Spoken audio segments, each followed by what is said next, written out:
Some things are missing.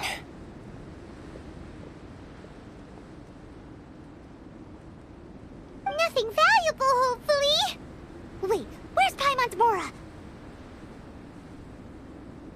It's hard to say their value, but... some of my alchemy notes are missing. Alchemy notes?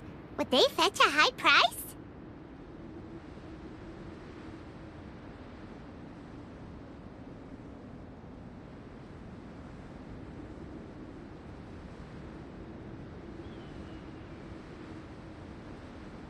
To the uninitiated, they are merely scraps of paper. But for someone who knows what they're doing, the knowledge contained in those notes is more valuable than any treasure. So you're saying only someone who knows alchemy would have stolen them? But the only people who come to Dragonspine are adventurers, thieves, and monsters. What use would any of them have with your notes? I feel the same way. However, hilly trail break-ins and other such incidents are not unheard of on Dragonspine. It's difficult to draw a conclusion based solely on the evidence at hand.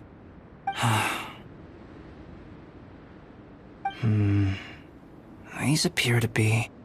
footprints? fresh ones. Meaning our thief can't have made it far. Let's chase him down! We can't let them get away! From the entrance, the footprints go that way. Oh, that thieving... thief!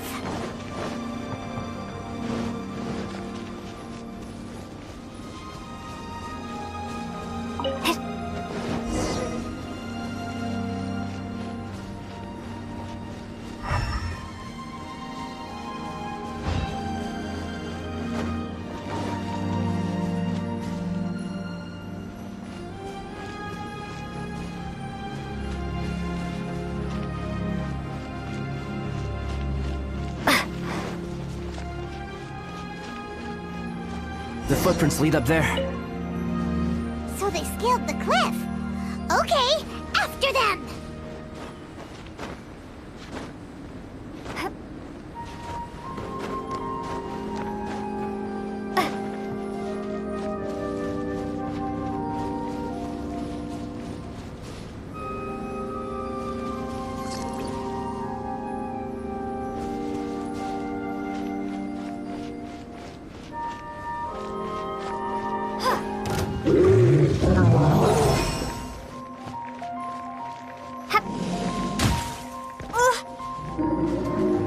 No escape!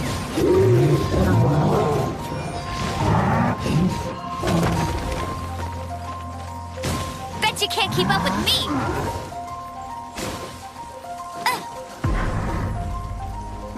Bet you can't keep up with me!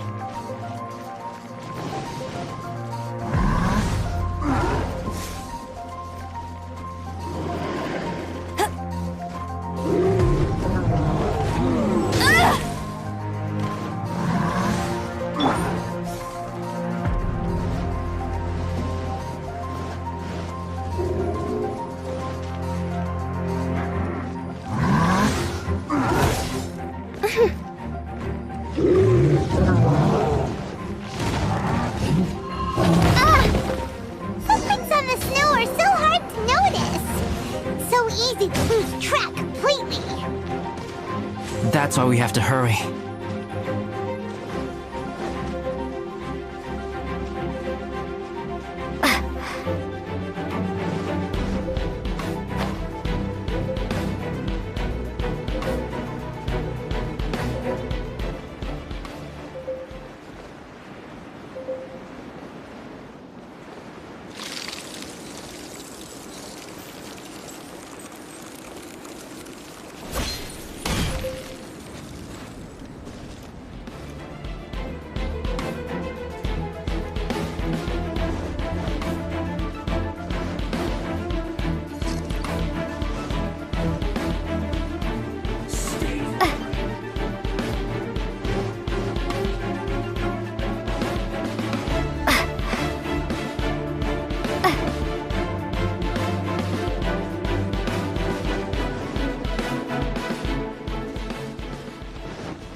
Our thief must have jumped from the cliff. Get your wind glider ready. We're going down.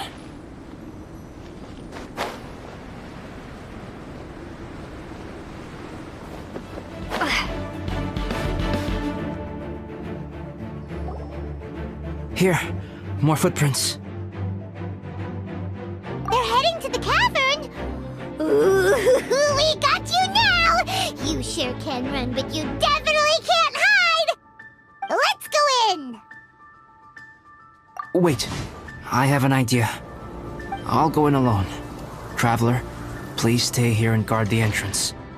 This cavern has 2 points of entry, and there are shortcuts inside. Judging from the state of the footprints, he hasn't been in there long. I should be able to reach the other side before he does. Cut him off at both ends. Good idea! Whoever apprehends the thief first has to notify the other party. This way we're fully covered. Still, safety comes first. We do not yet know the identity of our thief. Please take care. We'll be fine. Okay, see you shortly. Of course. I wonder if Albedo found the thief. This is taking forever. Really? Huh. Maybe it just feels like a long time because Paimon hates waiting. Waiting is so boring! Why don't we find something to do to pass the time? You know, something like... Oh! Look at all that star silver over there! Why don't we gather it up for Albedo? It's right next to the cavern, so we won't be going... Yay! Let's get started!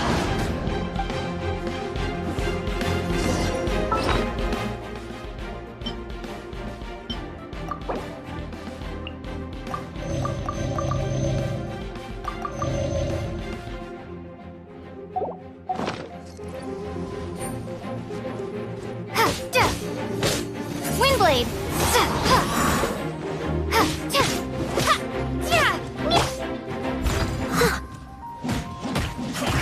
I see through you!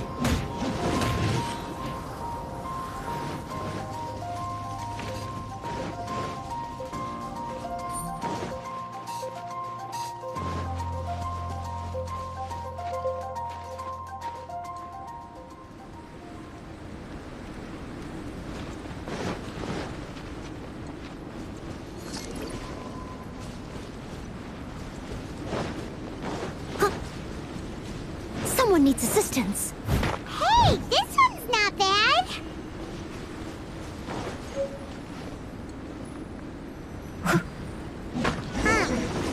This stuff looks kinda lackluster. Is that because of the impurities like Albedo was talking about? Alright, this should be enough. Some star silver shines a lot more brightly than others, huh?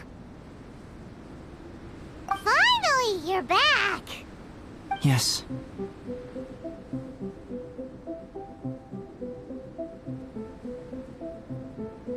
Sorry. I was unable to catch him. He was faster than I'd imagined. Oh, so after all that, we still don't even know who the thief was? What a waste! Still, we won't be going back completely empty-handed. We did some mining! Mining? Yeah, for star silver. Look, we got quite a lot! It's just like you said. Some are really bright and shiny, and others just look like regular lumps of rock with a little shiny bit here or there. Star silver. I was merely saying what was on the front of my mind. I hadn't thought you would genuinely go and gather some. Well, you said they can be turned into paint, so we got pretty curious.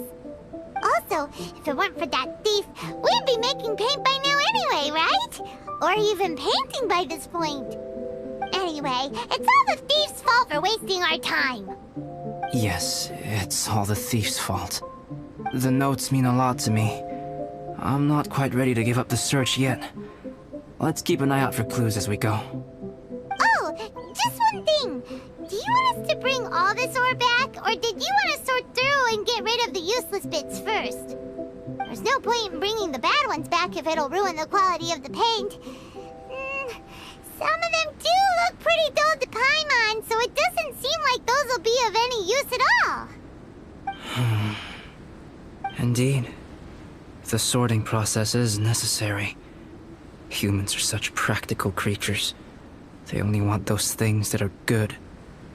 Once they have learned to distinguish between good and bad, they will never stop comparing things in their minds. Useless things should be disposed of at the outset. Right! Saves a lot of time that way. Efficiency first. So let's start by... Help! Help me! Wait! Did you guys hear that? Was that a cry for help? It's likely an adventurer in danger. Okay.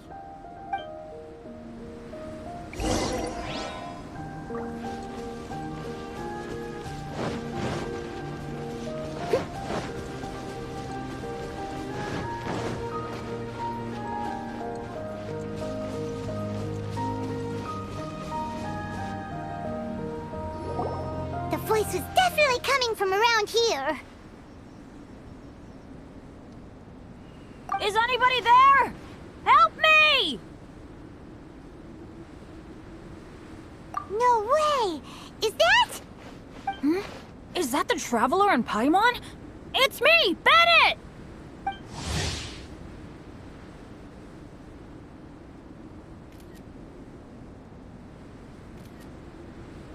Whoa! It's really him! Let's get him out! So sorry to trouble you guys again. The key should be someplace nearby. Please, help me find it.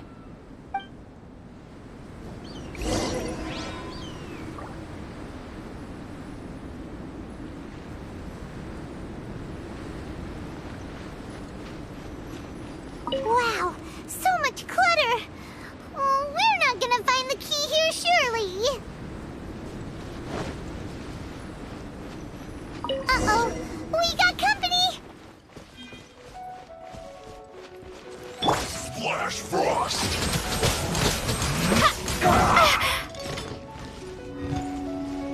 I will end you.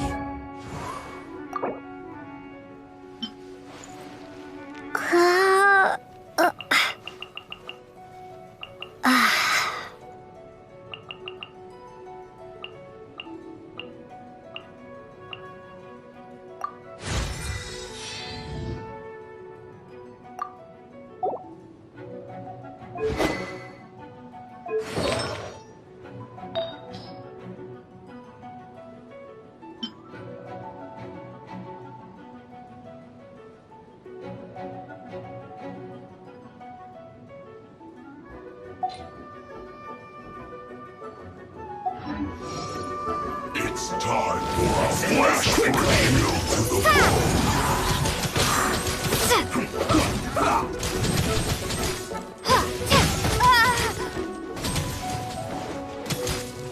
Almost.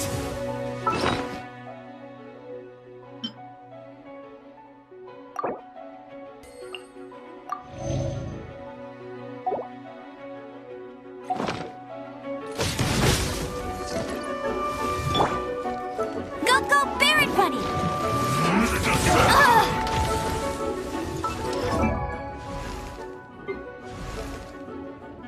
Benny!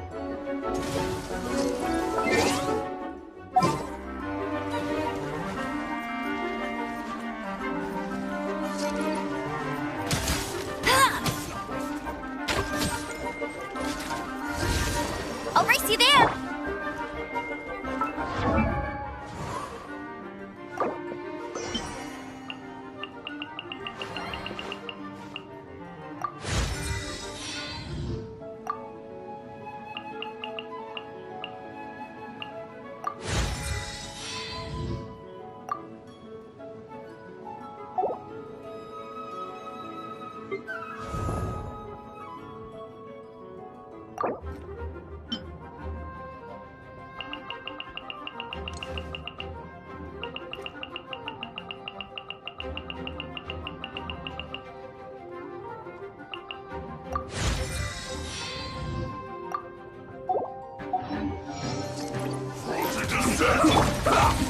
Leave it all to me.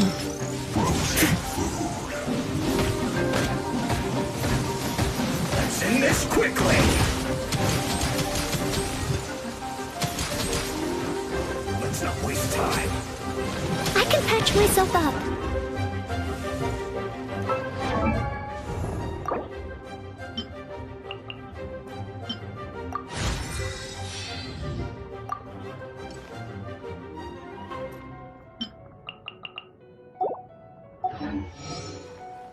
Now you're not going anywhere.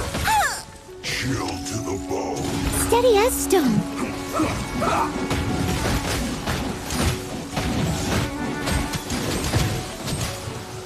Someone needs assistance.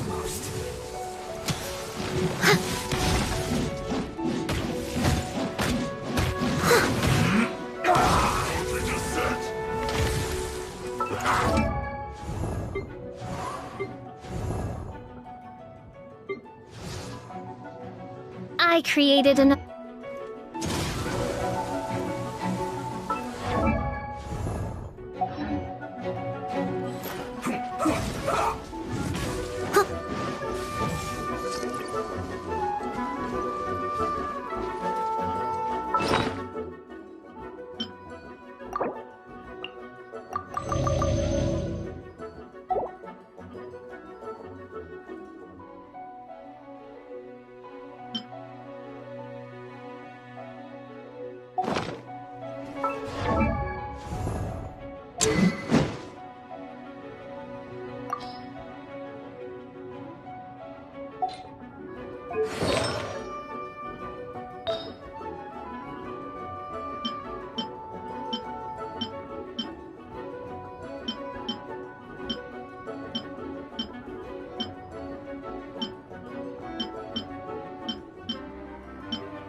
Windblade!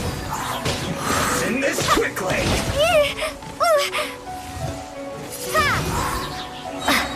Prepare to be blown away!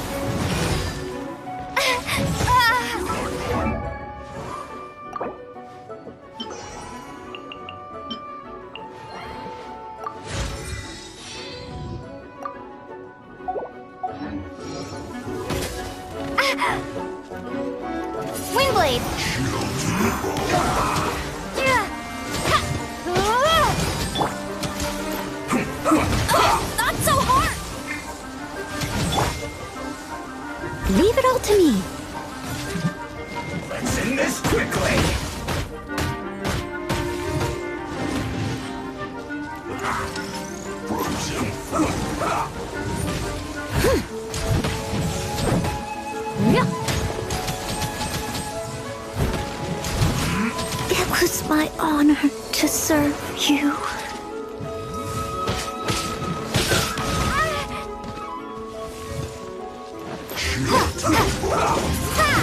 It's bad.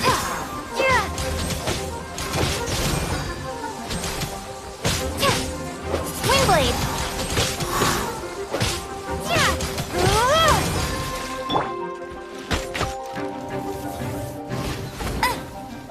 Let's end this quickly! Frozen food. Tired.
Oh, ow! Where did that come from?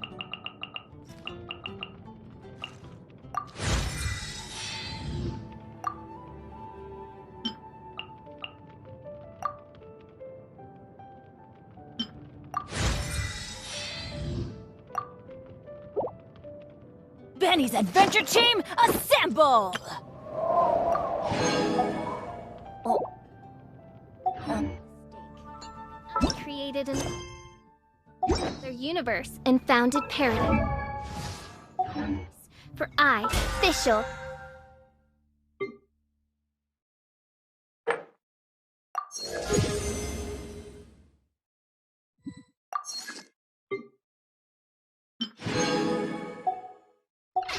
And the princess and for There's a strange wanderer.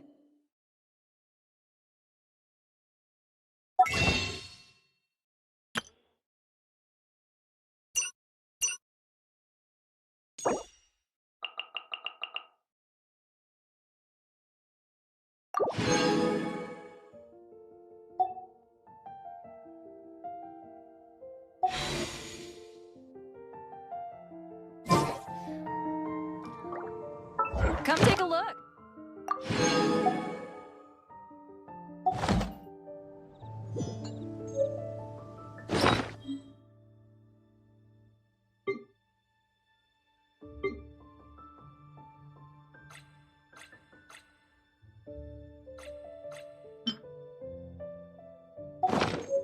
I do worry about the well-being of my retinue during my Haven't you impromptu heard? absence. There's a strange...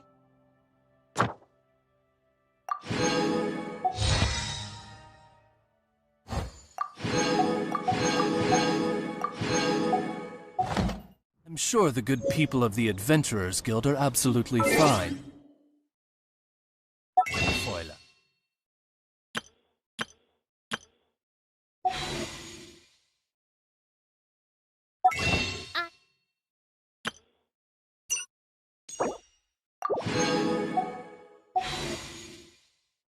Created another universe and founded paradise.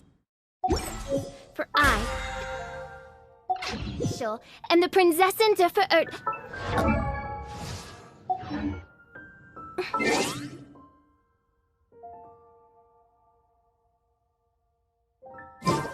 There will definitely be something that...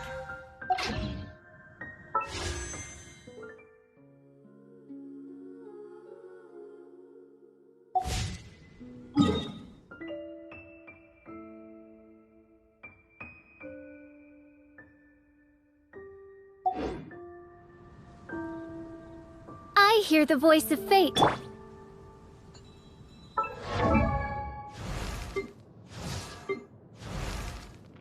Benny's adventure team, assemble!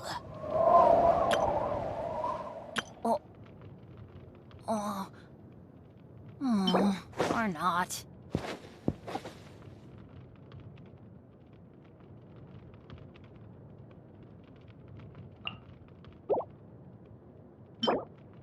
Oh, ow! Where did that come from?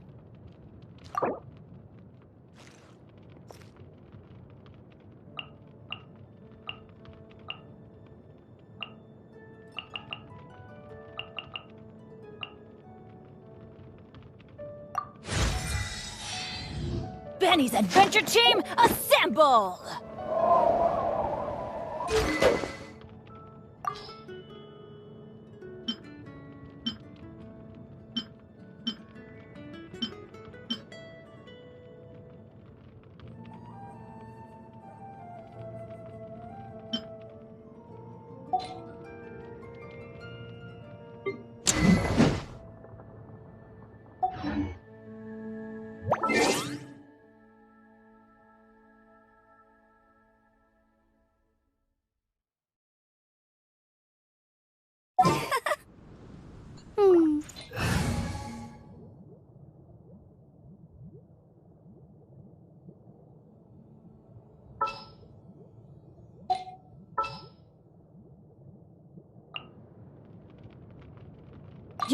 You want me on your team?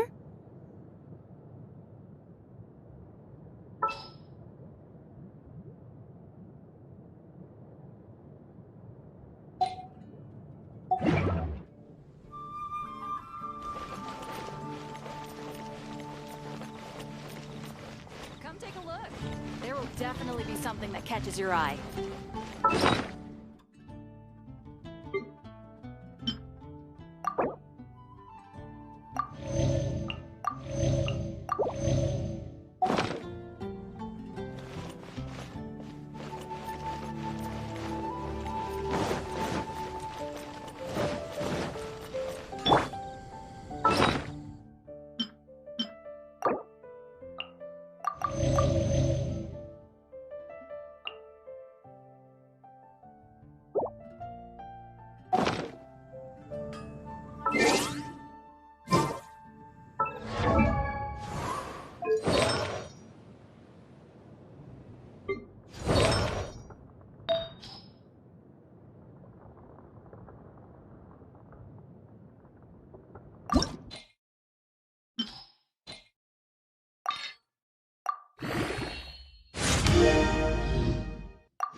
leave no stone unturned.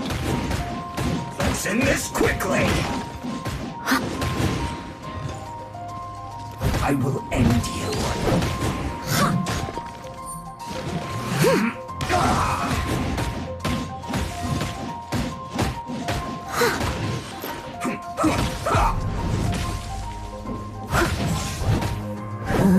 Leave it all to me. Let's end this quickly.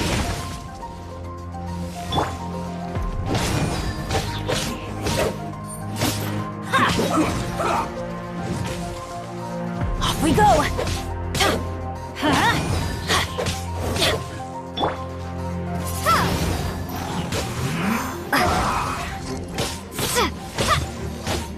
Windblade!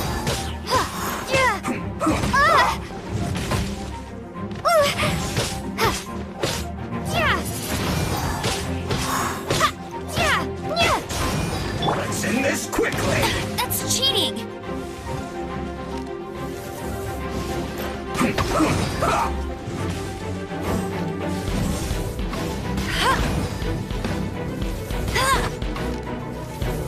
Let's not waste time. Must keep training.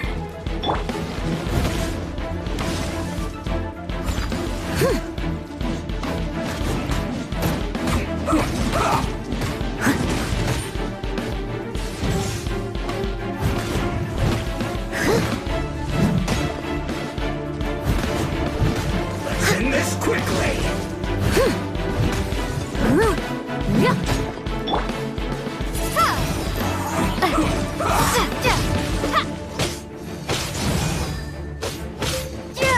Windblade!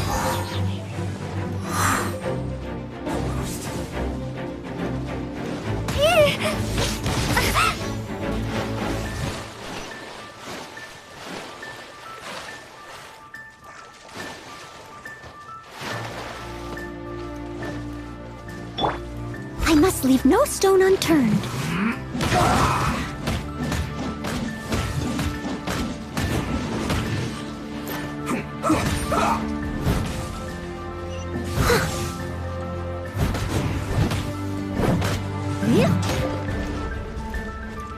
Let's end this quickly.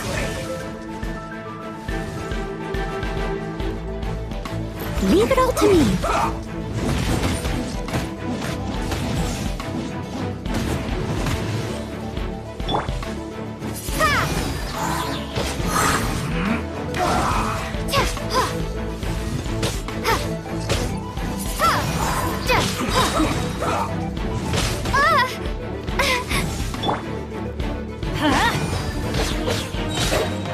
Teamwork is dreamwork!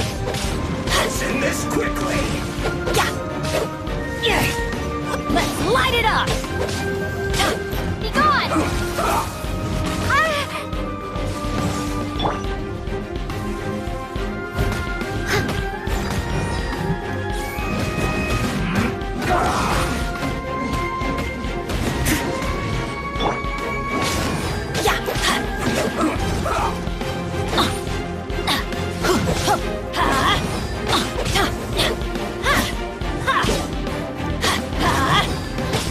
Let's end this Adventure quickly. time!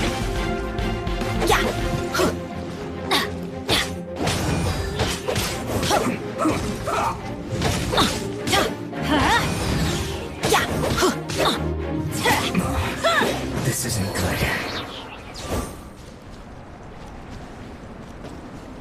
You'll get frostbite. Let's light it up! Frozen.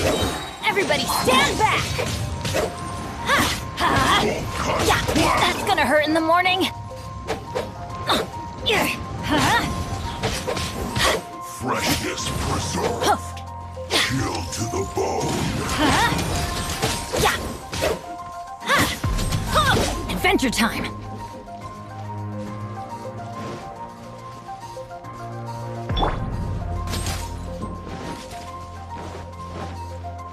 Frozen descent. Frozen food.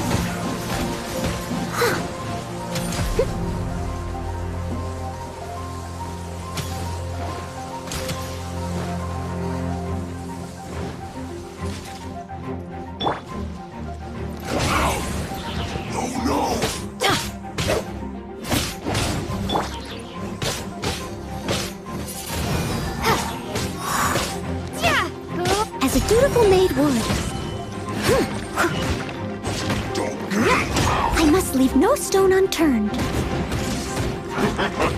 Oh, so they come to Key with them! Huh. We were searching around for nothing.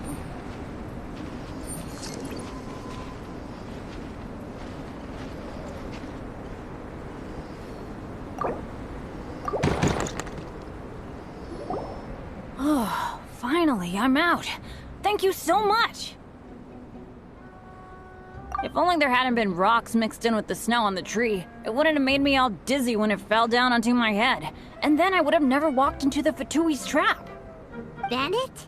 In a cage? Never saw that coming. I won't bore you with the rest of the details. Just me being unlucky again.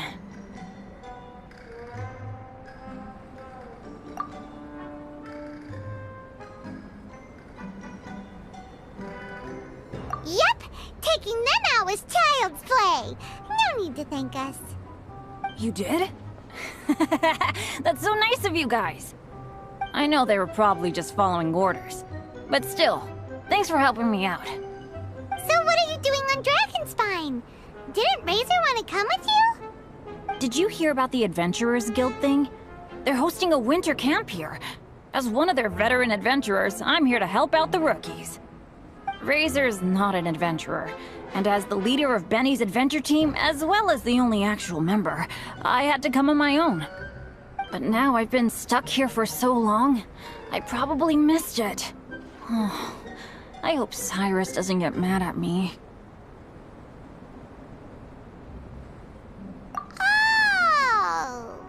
Wait, so that guy Gerald who got left in the lurch, he was supposed to be paired up with you? If so, sorry, Bennett, but you really did miss it. He got paired up with a different instructor instead. What? Weren't they short on instructors? Where'd they suddenly get extras from? A few people from the Knights of Avonia stepped up in order to help support the event, so they ended up with more instructors than students. Knights of Favonius. Yeah, they're definitely more reliable than me. I'm just a walking accident waiting to happen.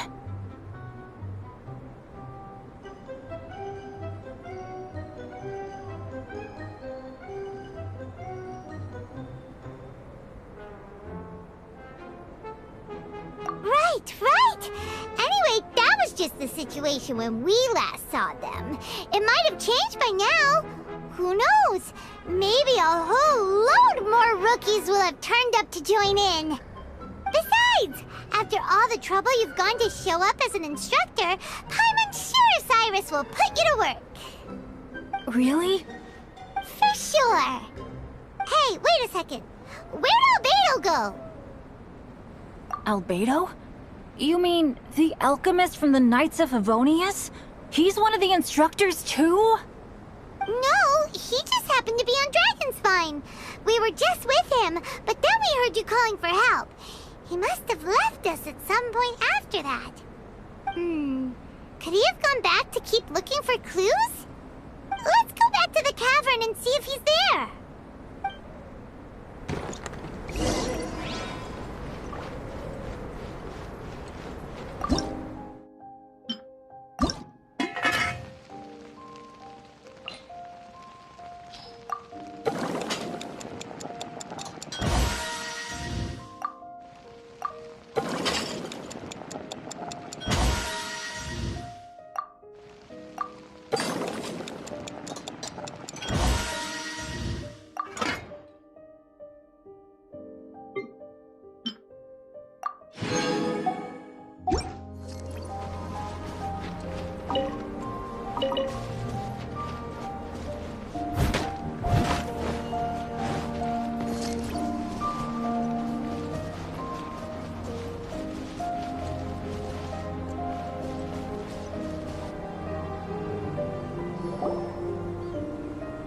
Still no sign of Albedo.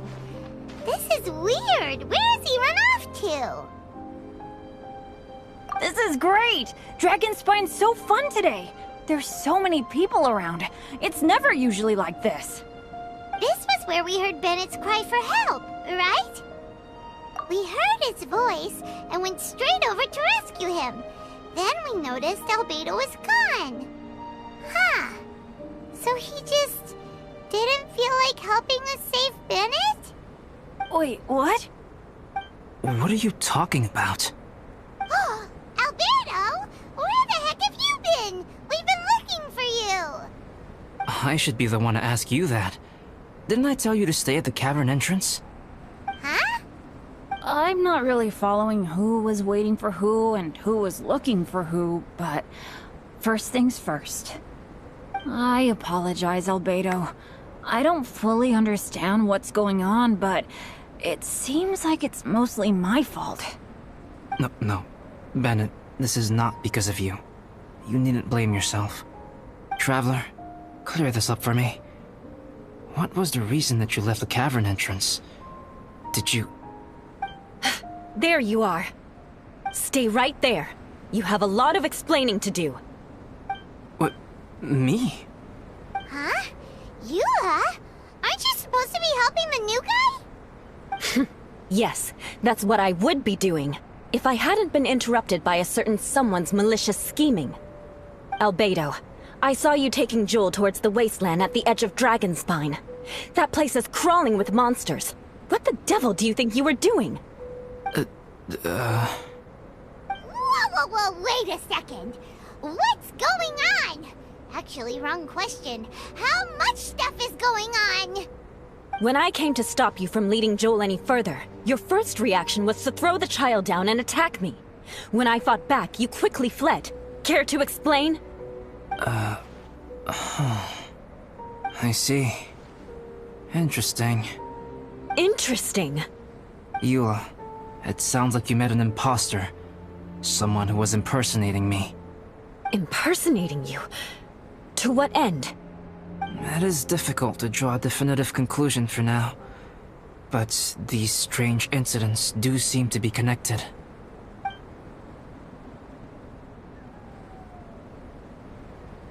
Your alchemy notes were stolen.